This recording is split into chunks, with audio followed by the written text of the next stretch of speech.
Hi there. So this week we're talking about OT consumer insights or kind of reviews about different items. And so today what we're going to talk about is something called a sensory diet.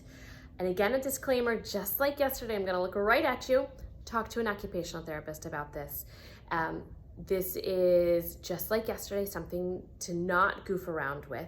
This is something that an occupational therapist can help you with, and this is one of our big domains that we work with, is sensory. So that being said, the disclaimer of talk to an occupational therapist, now we'll talk about what a sensory diet is.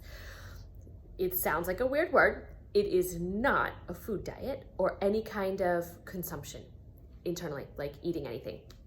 That's not what it is. What a sensory diet is a treatment program that includes sensory activities that kids perform during the day to ensure that they're getting the input that their body needs.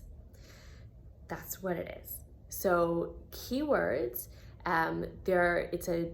it's an activity-based program tailored to your child specifically for input to their bodies throughout the day through activities.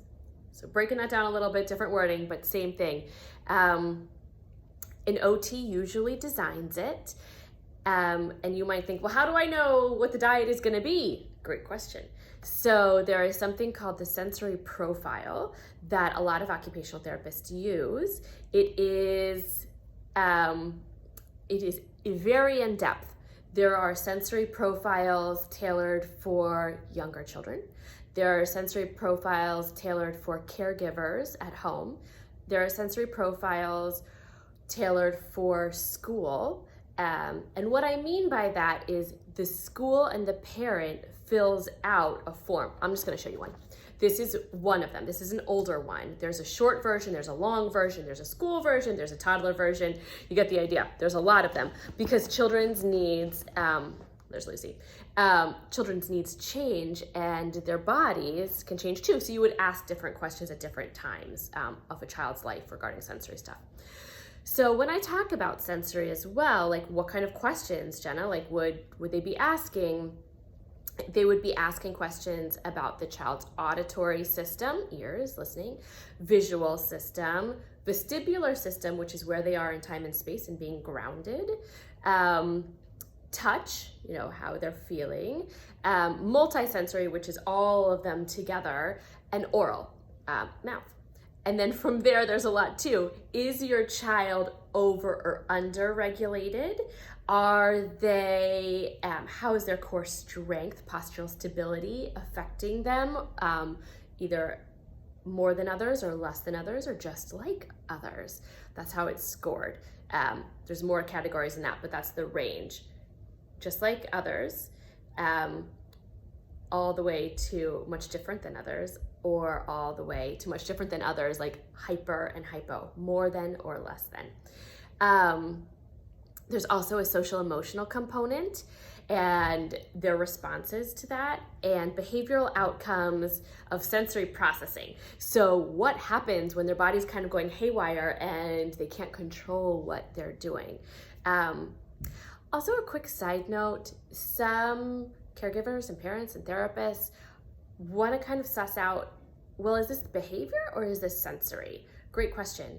Every communication, if it's a behavior or a communication that I'm doing right now, is looking for something. Like if you're throwing a tantrum, it could be because the lights are too bright when you go to a store, or it could be because you wanted the lollipop and your caregiver said no. A very easy way, and I've had this happen a few times, especially in early intervention, was the parent, I was in the home, the parent said, I think this is a sensory thing, meaning we took something away because we wanted to do something else, right? We were like, okay, we're gonna move on. And so we took this away, and then the kid's melting down on the floor, screaming, yelling, crying, and looking at you and kind of smiling. And then you give it back to the child and they're happy as a clam. That's behavioral. If the child is having a true sensory aversion to something, they would not be able to come back from that. They would not be looking at you smiling, like they would not be happy at all. So even if they got the thing back, they would still be having a very hard time because it's internal. This is so neurological and brain oriented. A sensory diet is not just something that you do once and you're done with. Let's talk about that next. So you think your child might have a little bit of a sensory difference. You talk to an occupational therapist, they do some sort of sensory profile, and then they create a sensory diet. What the sensory diet is they score and look at all of those different components. It's a very long list. And then it's categorized. And then they would look at the sensory profile and say, oh, your child is under regulated here, here, here, and this is what we can do to help them. That's why it's very specific to every single child and every single body. Not a lot of kids are 100% the same, just like adults aren't 100% the same. So your occupational therapist would then help to create a sensory diet, and that sensory diet would consist of a lot of different things. I don't even want to say one thing because I don't want you to go and do that one thing and it's not for your kid. So how often do you do a sensory diet? It is not once and done. Think of it as an activity schedule.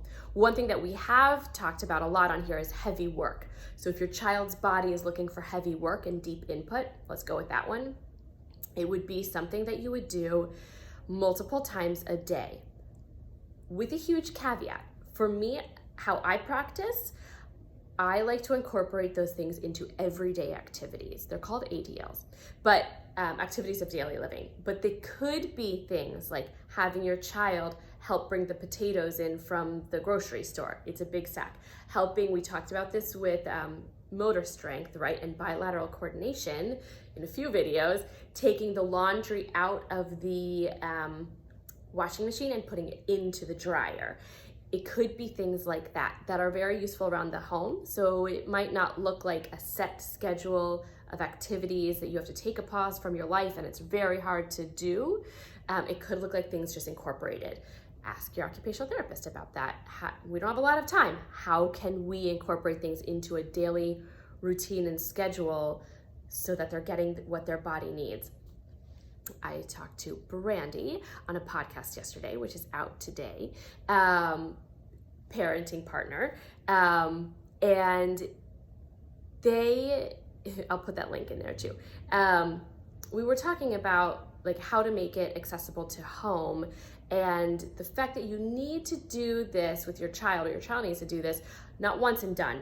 This is continual through. So think of it more like not an Advil. You do it once and their body's fine for 6 hours or whatever it is, like whenever you need it.